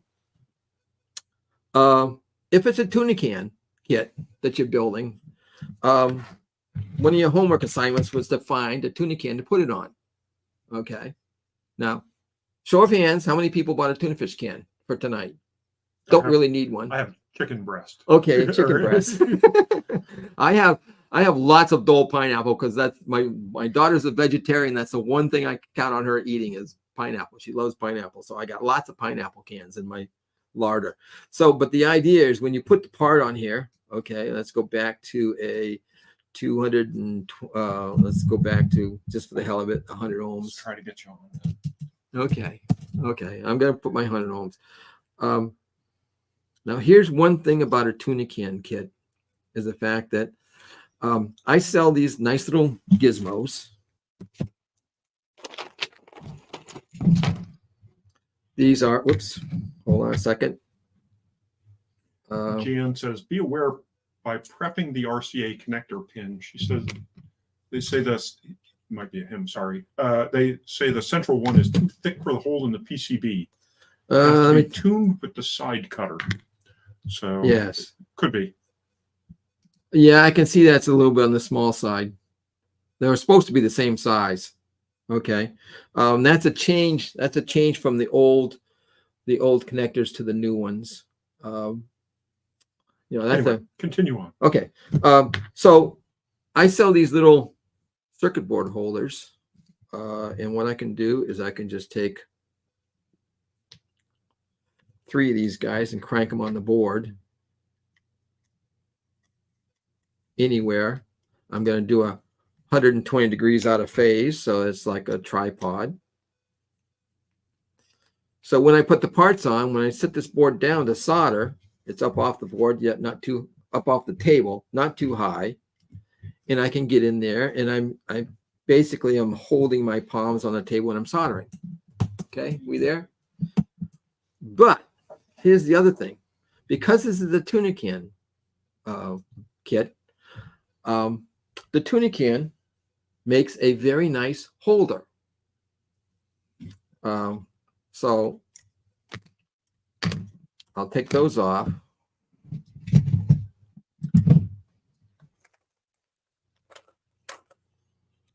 This is my cell phone holder on my bench.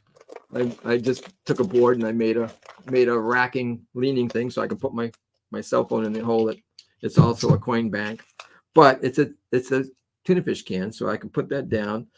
And if I put this right on the top, I can sit there and I can use it to hold the board totally flat. All the parts. The only thing it won't do is once you start putting connectors on the edge where you've got stuff that sticks out, you can't stick it back on the top because they're going to get in the way. But all the stuff inside you can do with that board. Now the problem is, sometimes that it might get a little difficult to pull it back off. So what you can do is you can put your bolt on it like this. So when you put it on there, you can just grab it and you pull it off, do your clippings and put some more parts on and do the same thing. So a tuna can makes a really good circuit board holder. Certainly better than some of those big giant things that rotate all over the place. I hate them. I hate them. Anyway, so that's what we're going to do for Wednesday. Yep. We're going to build this sucker. Okay, so right now I'm going to take all these parts and don't do this to your parts. I'm putting them back in the bag. You lost one up there. Yep, that's it. Okay. It's nice to have someone looking over my shoulder. Okay, so there are my parts back in the bag. So parts ID and sorting, we've got that done. What time is it now? We've got 6:30. we 2 hours into it, so we better Yeah. quicken the pace a little bit, huh? People, I'm gonna wear people out. Anybody worn out yet? Have I lost anybody? Anybody? I think it's great. Okay. You're doing good. All right. So let's take a look at the other.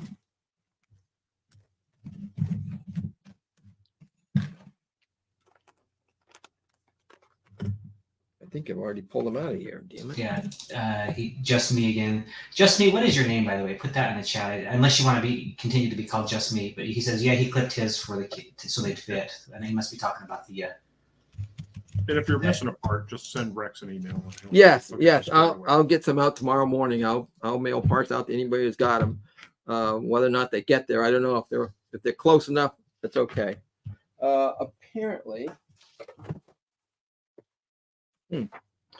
I thought I had grabbed. What are you looking for? Tell me. Well, I was looking for the full bag of parts for the RF probe. The RF probe and the thing. But see, I cannibalized one of the bags for the RF probe so that I could build an RF probe, which is what we have here. Okay.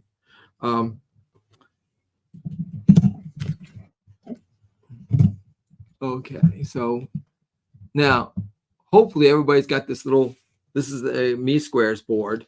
Okay. And the idea about me squares, you can build anything you want on it. And in the case of an RF probe, you can make it's very nice for making a small RF probe. And so unfortunately, I don't have a second set of parts because I just built this probe to make a picture of it, put on the website. And apparently it was the only,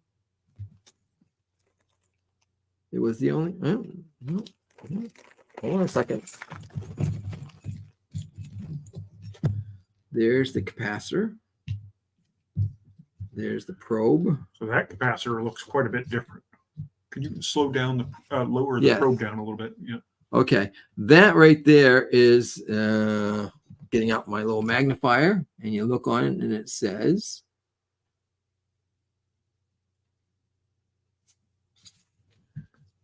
So it's something in very small. Very small letters. I got 74-year-old eyes. It says 103.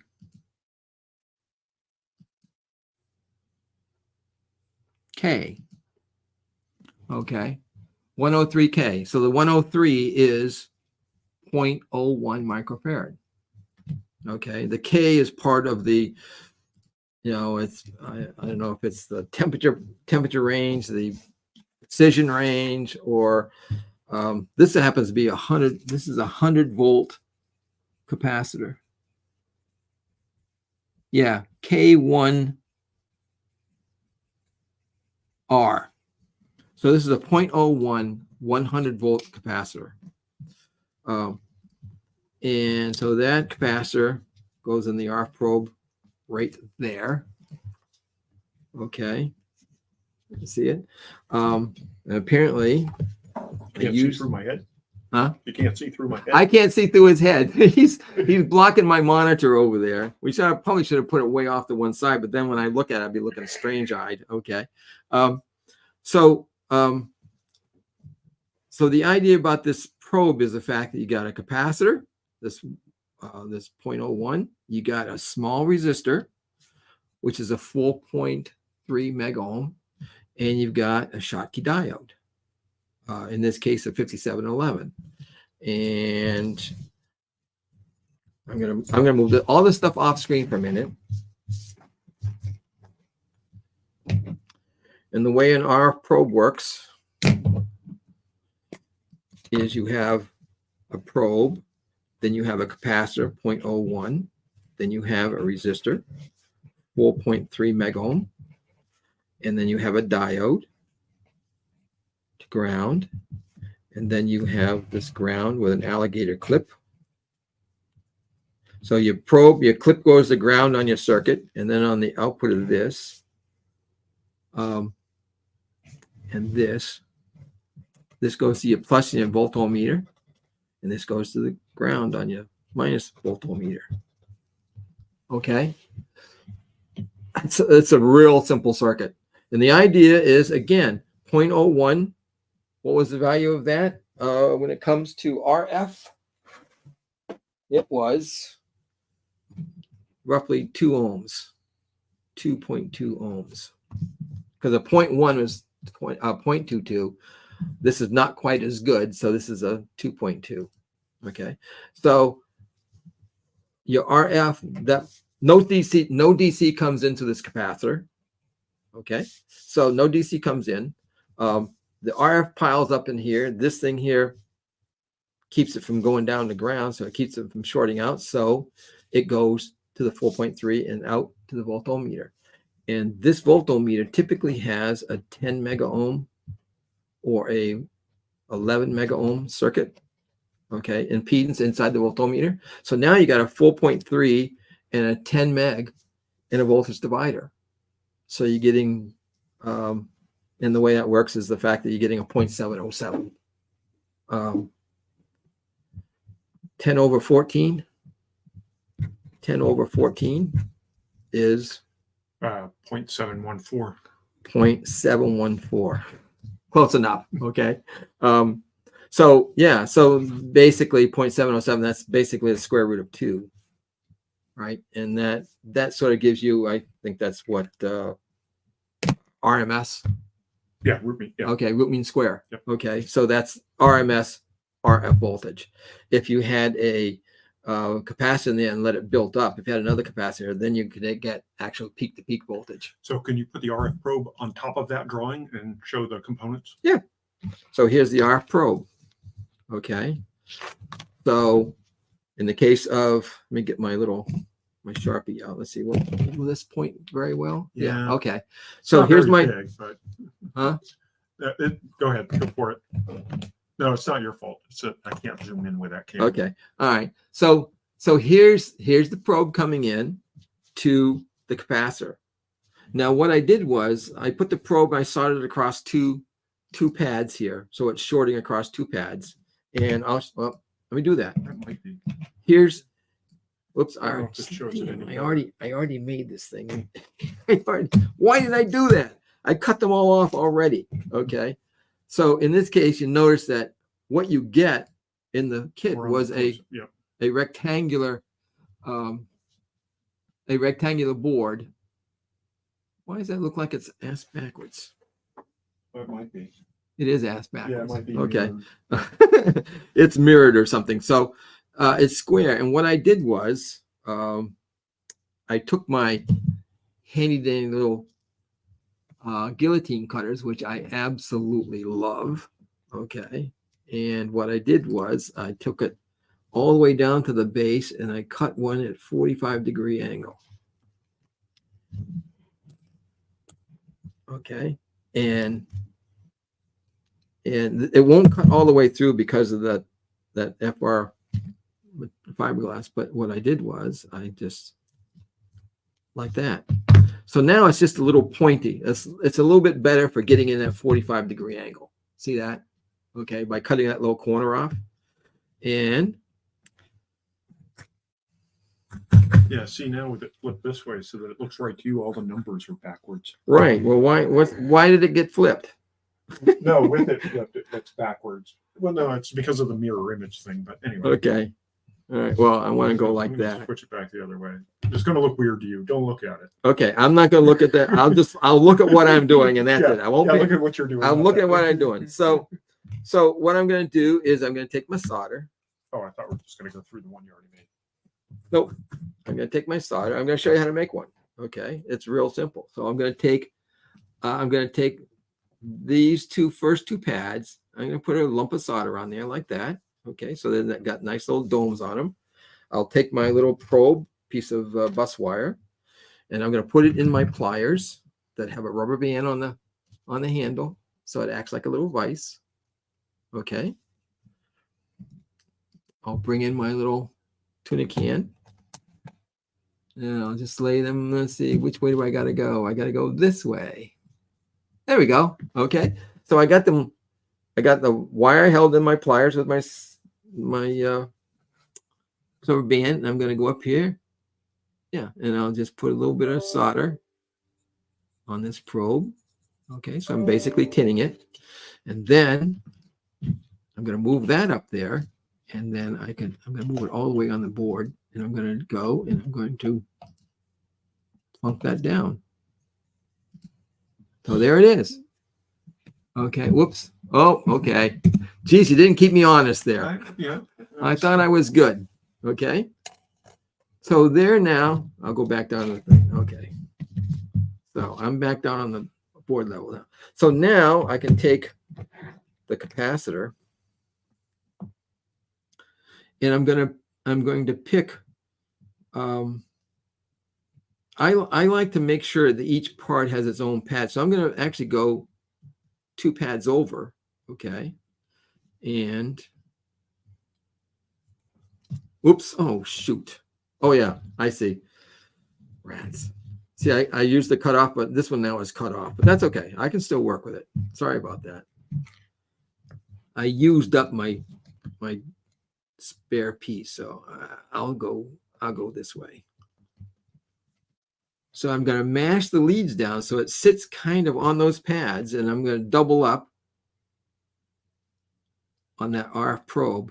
And the reason I like to use a separate pad is because I know that if I go to solder this probe and capacitor together, the probe's still going to stay put over on this other side. So because, okay, let's go back to tinning that guy. All right, I'm going to turn it upside down because now I'm going to work right-handed. So I know that I can solder this thing right here without the probe coming off because it's held down by another part.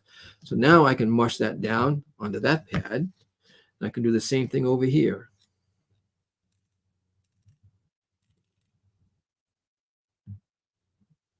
Okay, so that capacitor is now in there. I can go all the way over to the next one, shorting those 2 pads together, which is okay. I will cut this guy off.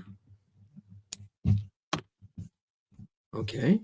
Now, if I had a damn resistor, which I apparently don't have another one of those stupid resistors because I already built Must the Tuna Tin itself be connected to ground pads on the PCB? The tuna can? Don't have to. It is connected through the bolt. Because if you look at the top of the board, there's actually a pad on the bolt. That's not on screen. Okay. That's not on screen. Okay, now it is. Well, actually, that's not. No. No, it's not.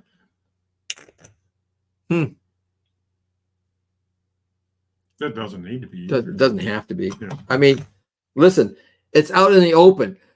It's radiating.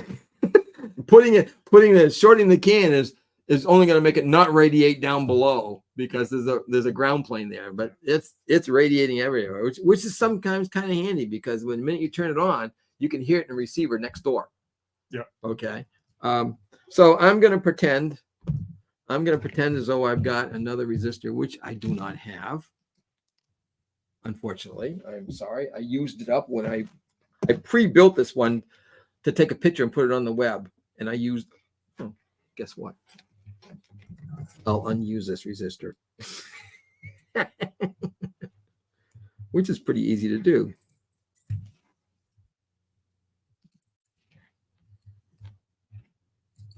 Okay. Okay, pretend you didn't see that. It was mostly off camera anyway. It was mostly off camera. Okay, so I'm gonna fix up my resistor leads a little bit because I took this back off that. That's the nice thing about me-square's construction is the fact that because you've got these nice pads, you can solder and unsolder stuff pretty easy. So now there's a little blob of solder here I don't like. So I've now cleaned up this resistor, so you can't really tell that it's been used before. It's just now been tinned. So I can go over here and put it right down on the second pad that the capacitor is on, and I can hit that and it's soldered because it was tinned. The pad is tinned, and I can go over on the back side and solder that one down. So there's 3 of the 4 elements. So now I got my diode, which again, I don't have a second diode. Crud, crud, crud.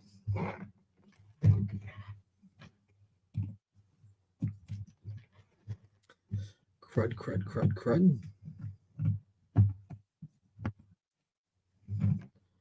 Bear with me. I'm off camera again. I'm off camera. Sorry about that.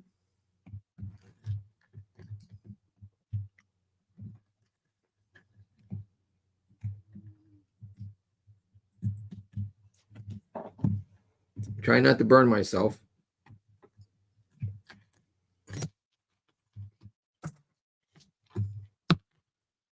I'm working off camera.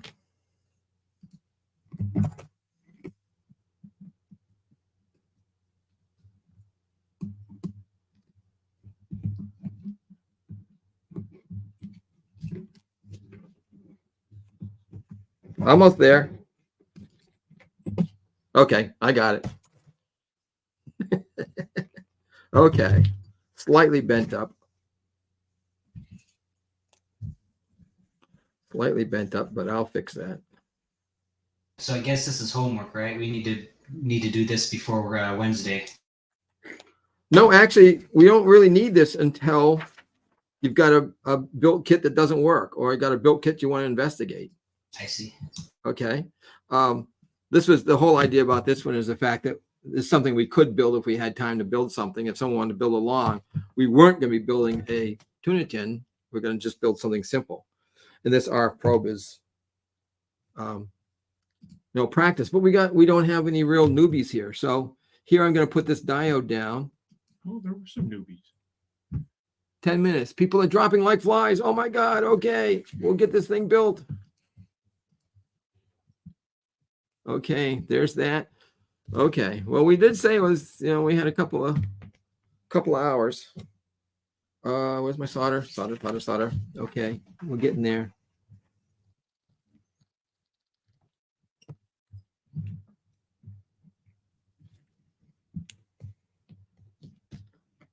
Okay. So there are the 3 real RF probe components. I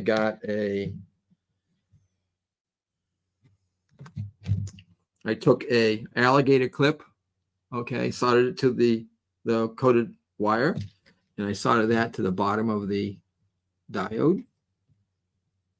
That's the ground clip when you're RF probing. And then I've got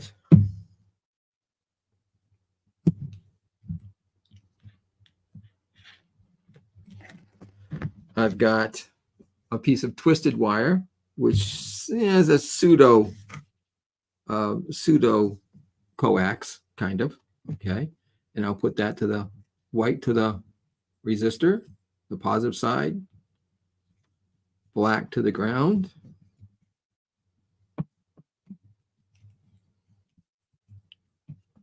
Okay, and I stripped and tinned the ends, and in this case I let one end run. This is the positive end. I run it a lot longer than the negative, so that when you go to put alligator clips to your meter or something, for instance, in this case, if I alligator clip this to my voltometer leads, by having that distance between them, it keeps those 2 alligator clips from coming in contact. And then the other end can go to my meter, and now I can put this to a ground on your thing and probe around and read the voltages, the RF voltages on the kit. And that's it. One last thing. This ties into the very start of this whole thing, which is the final thing on my list of things to talk about, is YQRP. Now, I used to have, my very first radio I bought was a Swan 700 CRX. 700 watts of raw off power. And I was afraid always to turn it on and transmit because everybody told me, oh my God, the tubes in that thing were so expensive and hard to find that if you blow them up by not having it tuned properly, you're out of business. I said, oh crap. So I listened to it a lot, but I never ever transmitted on that thing because I was so afraid to tune it up. I didn't have the equipment. 700 watts, you need a big giant dummy load to tune that sucker up. Well, in QRP, in a Tuna Tin 2, well, there's a dummy load right there. That's a 49.9 ohm non-inductive resistor, very precision, 1 watt. So plugged on just to the terminals of a RCA jack or a plug, and I can put that and screw that thing right back on there. And there's a 1 watt dummy load for QRP. And I can just plug that sucker right into the RCA transmitter out, and you got an RF load. Now, in the kit is also, here's a 51 ohm, 3 watt non-inductive resistor. So this actually would be good for, you could actually use it as a 5 watt dummy load. But you don't want to put it on for a long time because it will heat up. But it is 3 watts, so that's okay. But the problem with that one is the fact that it has a hard time fitting inside, coming around and fitting inside the actual hole. You have to, if you made it onto a jack, it pretty much is going to be out in the open unless you coat it with something. So Air cooled. Yeah, air cooled. There you go. Okay, you put a little fan on top of it, and then you get 5 watts. Okay, that's all I want to talk about. I hope I didn't bore anybody to tears. I know people left. Okay, I'm fine with that. So Wednesday? No, that's still wrong.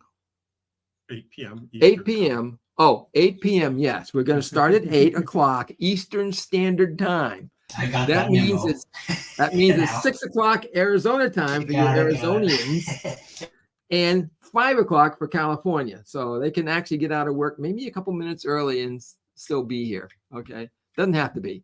And then following Sunday, it will be 5 o'clock again, at 3 o'clock Arizona time for you, Charlie. Yep. Not being snotty or anything. I never know. Arizona and Indiana, is it Indiana? I think has really weird time zones. So sometimes certain places are. I don't want to be on Central Time. I don't want to be on Eastern Time. So you never know certain places.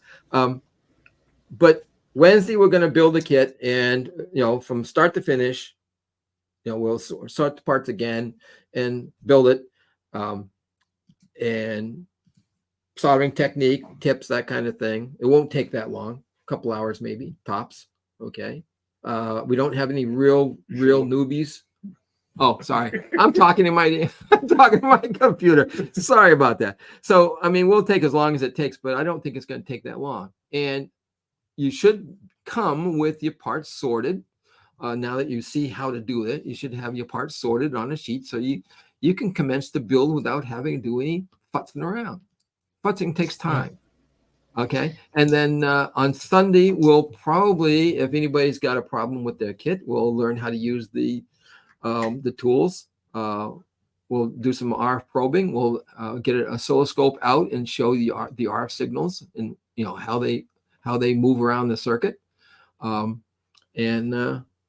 we'll take questions and answers and have a blab session, and then that's it.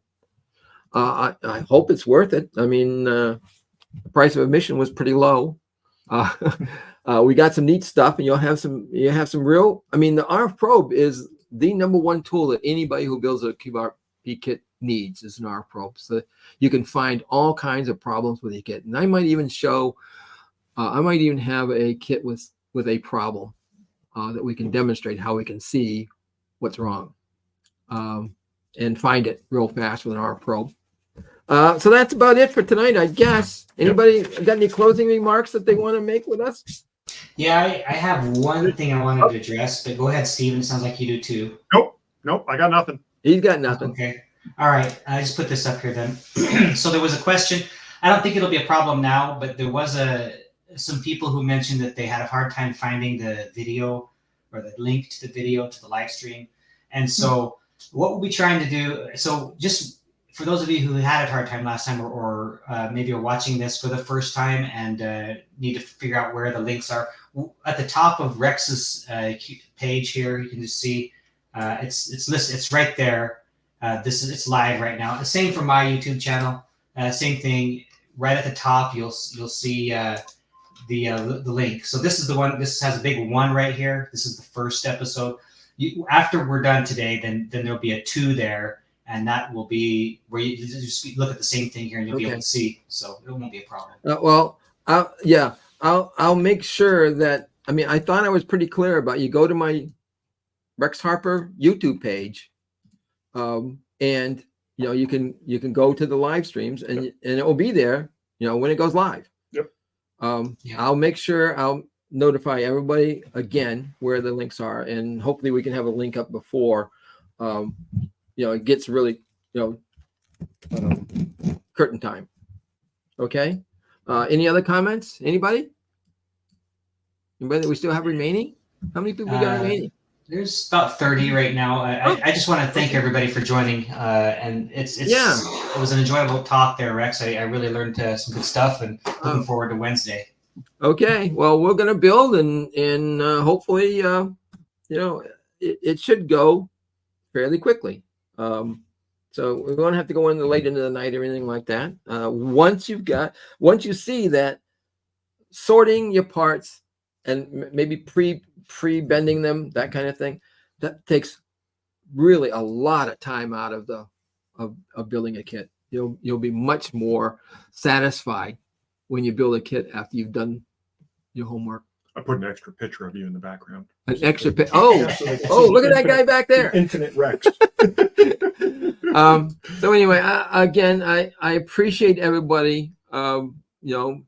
This is my first attempt at actually creating a Buildathon on my own without being linked into anybody else. And hopefully we'll get the kinks worked out. We'll do it again in a few months. We'll have another one. Yeah, I might. I don't know what it will be, but come March, I'll probably do another one. I mean, I like them. I like educating people. I like, I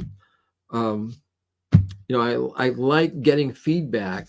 And the whole idea about tonight was supposedly the fact that we're talking back and forth. We got a couple of different moderators here, and that if you got a question, we're here to answer this stuff. We're here to get you up and running in QRP kit building. No topic is I mean, it's not specific to this kit. It's building in general. Okay. Okay. Yeah. Hey guys. Steve and Rex, stick around after. Let me just spin down the live stream, and we'll stick around if you can. So, all right, everybody. Thank you. All right. Thank you for coming, and hopefully we'll see you on Wednesday.